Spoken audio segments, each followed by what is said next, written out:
सीधे अखिलेश यादव जी के पास अब उत्तर प्रदेश की जनता ने उनको बेरोजगार कर दिया है। उत्तर प्रदेश सरकार के पिछड़ा वर्ग कल्याण मंत्री नरेंद्र कश्यप ने बरेली के सर्किट हाउस में पत्रकारों से वार्ता करते हुए कहा कि पिछड़ा वर्ग कल्याण विभाग के माध्यम से उत्तर प्रदेश के पिछड़े वर्ग के बच्चों को स्कॉलरशिप समय से मिले, सबको मिले, शुल्क पूर्ति सबको मिले और समय से मिले। इसके लिए मुख्यमंत्री जी ने 600 करोड़ रुपए की अतिरिक्त व्यवस्था बजट के लिए की है। पिछड़ा वर्ग कल्याण मंत्री नरेंद्र कश्यप ने विपक्षी पार्टियों पर तीखा जुबानी हमला बोलते हुए कहा कि आज विपक्ष की पार्टियों के लोगों के पेट में दर्द हो रहा है। मंत्री नरेंद्र कश्यप ने कहा कि कांग्रेस, सपा, बसपा तमाम ऐसी पार्टियां जिन्होंने एक अहंकारी गठबंधन बनाकर पिछड़ों की बात को बढ़ते हुए वोटों की सियासत का जो रूप दिखाया है, हिंदुस्तान के तमाम पिछड़े समाज के लोग इस बात को जानते हैं कि 50 साल की कांग्रेस पार्टी के शासन में कभी पिछड़ों की याद नहीं आई। परिवार की परिधि में काम करने वाली समाजवादी पार्टी कभी पिछड़ों के लिए बड़ा काम नहीं कर पाई। मोदी और योगी सरकार में हिंदुस्तान के लोगों को, पिछड़े वर्ग के लोगों को उनके अधिकार मिल रहे हैं, तो आज विपक्ष के लोगों के पेट में दर्द हो रहा है।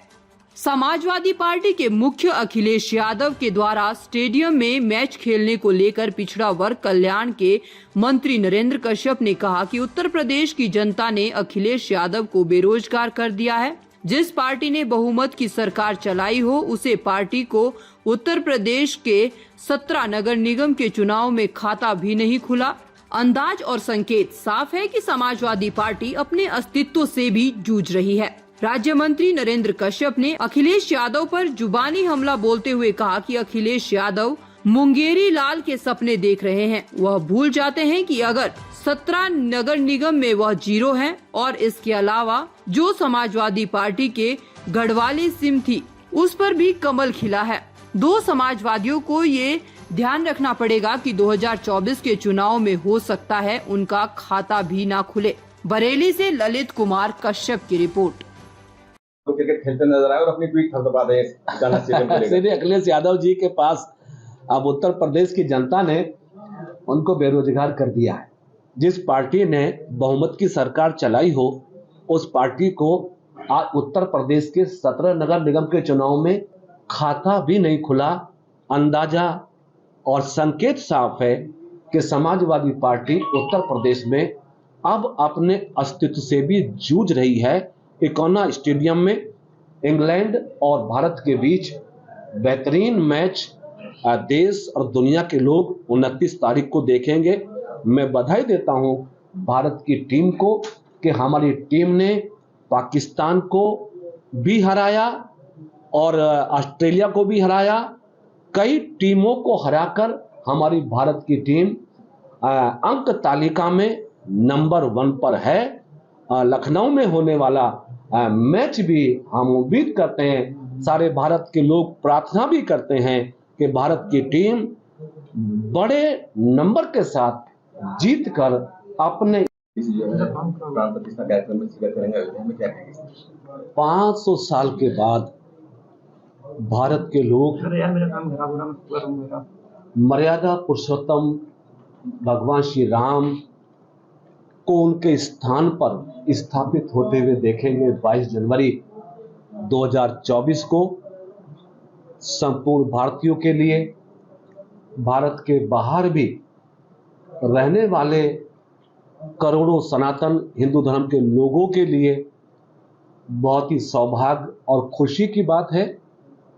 और उसके साथ खुशियां और भी बढ़ जाती हैं जब ये संदेश पूरे देश को पहुंचा कि भगवान श्री राम के मंदिर का शिलान्यास, उनकी प्रतिमा की प्राण स्थापना देश के यशस्वी प्रधानमंत्री नरेंद्र मोदी जी करने वाले हैं, तो भारत के लोग और भी ज्यादा उत्साह आ जाओ के साथ 22 जनवरी के आयोजन में सहभागिता निभाने वाले हैं। तो मैं समझता हूं कि हमारे देश के लिए, हमारे प्रदेश के लिए, संपूर्ण हिंदू सनातन धर्म और जो भी लोग भगवान श्री राम को अपना आदर्श मानते हैं, उन सब के लिए मेरे ख्याल से ये बहुत बड़ी खबर है, बहुत बड़ी सूचना है। तो मैं आदरणीय प्रधानमंत्री जी को इसके लिए आभार भी व्यक्त करता हूं कि उनके नेतृत्व में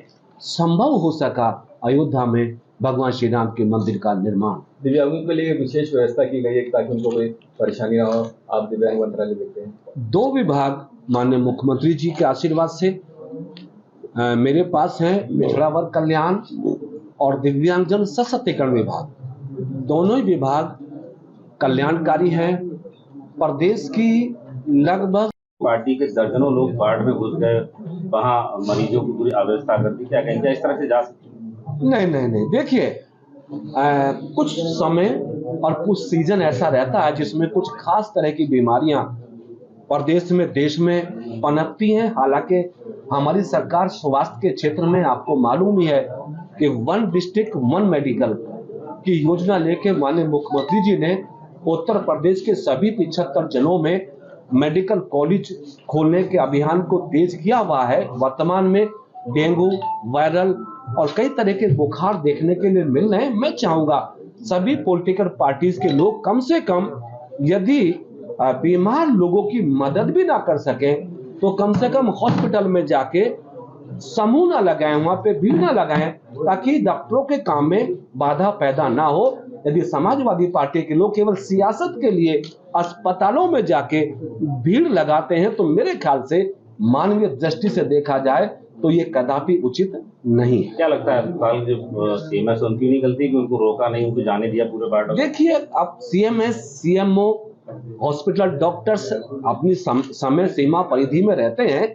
कई बार पॉलिटिकल लोगों को रेस्पेक्ट देते हैं, वो अलाउ कर देते हैं, लेकिन मैं चाहूंगा कि हम सबको अवेयरनेस होनी चाहिए, पॉलिटिकल लोगों को भी ये अवेयरनेस होनी चाहिए कि परिस्थितियों को देख के ही अपना दौरा लगाएं, अन्यथा अनावश्यक रूप से मरीजों को परेशानी ना हो।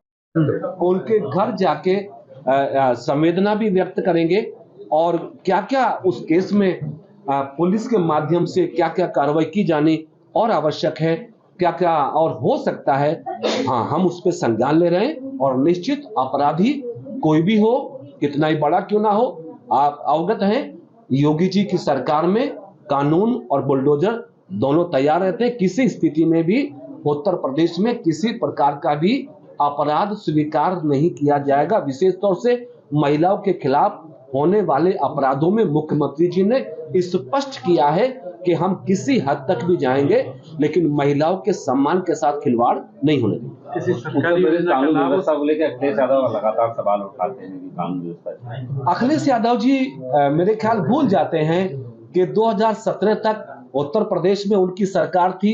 हमें याद है, प्रदेश की जनता को याद है, 5 साल में 700 दंगे अखिलेश जी की सरकार में हुए, तो 700 दंगे उनको याद नहीं है। योगी जी की 6 साल की सरकार में एक भी दंगा नहीं हुआ।